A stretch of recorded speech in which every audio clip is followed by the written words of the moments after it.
शहंशाह अकबर के उसूलों से मजबूर है और सलीम अपनी मोहब्बत से।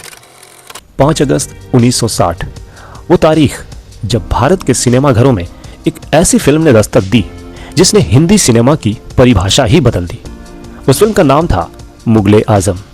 आज इस कल्ट क्लासिक को रिलीज हुए 65 साल हो चुके हैं, लेकिन इसके बिना की जो कहानियां हैं ना, वो आज भी रोंगटे खड़े कर देती है। ये तलवार जिसने बड़े बड़े सूरमाओं का घमंड तोड़ा है, मैं हाफिज है आज। बढ़ते हैं इस कहानी के अगले हिस्से में। फिल्म का प्रीमियर एक आम प्रीमियर नहीं था। मराठा मंदिर के बाहर हाथियों पर फिल्म की रील लाई गई। ढोल, नगाड़े, शहनाई और एक जुलूस सा माहौल। ऐसा लग रहा था जैसे कोई बादशाह विजयी होकर लौटा हो। उस दिन इंडस्ट्री, बिजनेस, पॉलिटिक्स और हर क्षेत्र से करीब 1100 लोग शामिल हुए, लेकिन ना दिलीप कुमार उस रात पहुंचे और ना ही मधुबाला। दिलीप साहब नाराज थे क्योंकि मुगले आजम के डायरेक्टर के आसिफ ने उनकी बहन से शादी कर ली थी और मधुबाला जो अपनी दिल की बीमारी से जूझ रही थी। दिलीप साहब इस बात से नाराज थे कि उनकी बहन ने एक ऐसे इंसान से शादी की जो पहले से ही शादीशुदा थे। जब मोहे पनघट पे नंदलाल जैसा गीत बन रहा था तो इस फिल्म के डायरेक्टर के आसिफ ने संगीतकार नौशाद से कहा, हमें ऐसी ठुमरी चाहिए जैसे वाजिद अली शाह के दरबार में होती थी। नौशाद बोले, मधुबाला ने तो कभी कथक नहीं सीखा। फिर लच्छू महाराज मुस्कुराए। उसने कहा, उसे मैं सिखा दूंगा।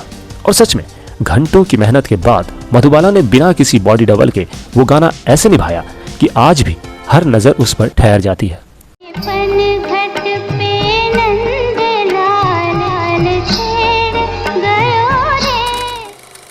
इस फिल्म का एक सीन था जब अकबर तपती रेत पर नंगे पैर चलकर सलीम चिश्ती की मजार तक पहुंचते हैं। इस फिल्म के डायरेक्टर के आसिफ ने पृथ्वीराज जी से कहा कि हम कैमरा ऑन करेंगे और आप तपती रेत पर सीधे चलते जाना। जब आपको लगे कि अब ये दर्द सहन नहीं हो पा रहा हो और आप नंगे पैर रेत पर नहीं चल पा रहे हो तो हाथ को पीछे कर लेना।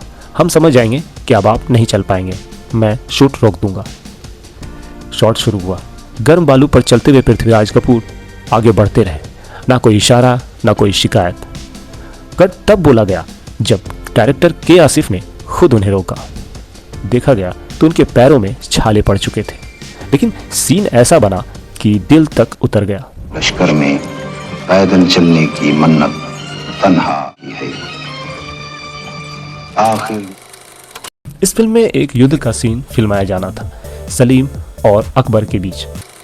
दोस्तों, बहुत कम लोग जानते हैं कि सबसे पहली मुगले आजम में सलीम का किरदार D.K. सप्रू निभा रहे थे और अनारकली थी नरगिस और अकबर चंद्रमोहन जी।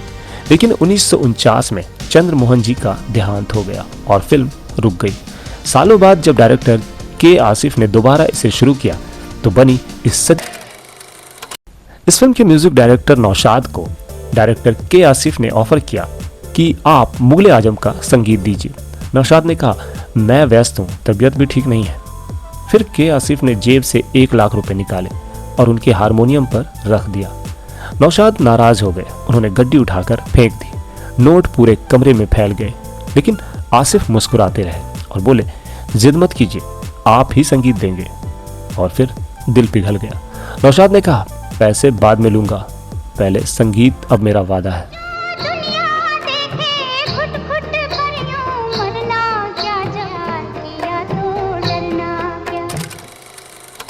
इस फिल्म की एक और सच्चाई आपको बताता हूँ।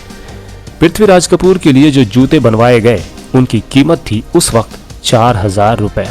इस पर कैमरामैन बोले, सर ये तो शॉट में दिखेंगे भी नहीं, इतने महंगे जूते लेने का क्या फ़ायदा। फिर डायरेक्टर के आसिफ बोले, मेरे अकबर को भी इनकी कीमत पता होनी चाहिए, तभी उसकी चाल में शहंशाहों वाली शान आएगी। दोस्तों, इस फिल्म के शीश महल के सेट को बनने में 2 साल लगे थे। बेल्जियम से रंगीन शीशे मंगवाए गए। ईद के दिन फाइनेंसर शाहपुर जी मिस्त्री 1 लाख रुपए ईदी में लाए। डायरेक्टर के आसिफ ने मुस्कुराते हुए कहा, इससे मेरे लिए बेल्जियम से शीशा मंगवा दीजिए, क्योंकि वो फिल्म नहीं बना रहे थे, वो इतिहास बना रहे थे। मुगले आजम सिर्फ एक फिल्म नहीं थी, वो एक जुनून था, एक इबादत थी जिसमें कलाकारों ने अपना लहू, पसीना और आत्मा झोंक दी। 65 साल बाद भी ये फिल्म हमारे दिलों में उसी शान से जिंदा है, जैसे अकबर की शमशीर, जैसे अनारकली की मोहब्बत और जैसे सलीम की बगावत। ये कहानी आपके दिल को छू गई हो तो इसे ज़रूर दूसरों तक पहुंचाएं। कमेंट करिए और हमें बताइए कि मुगले आजम आपके लिए क्या मायने रखती है। दोस्तों, अगर आपको ये वीडियो पसंद आया हो तो लाइक करें और हमारे चैनल को ज़रूर सब्सक्राइब करें। मिलते हैं किसी अगली कहानी में।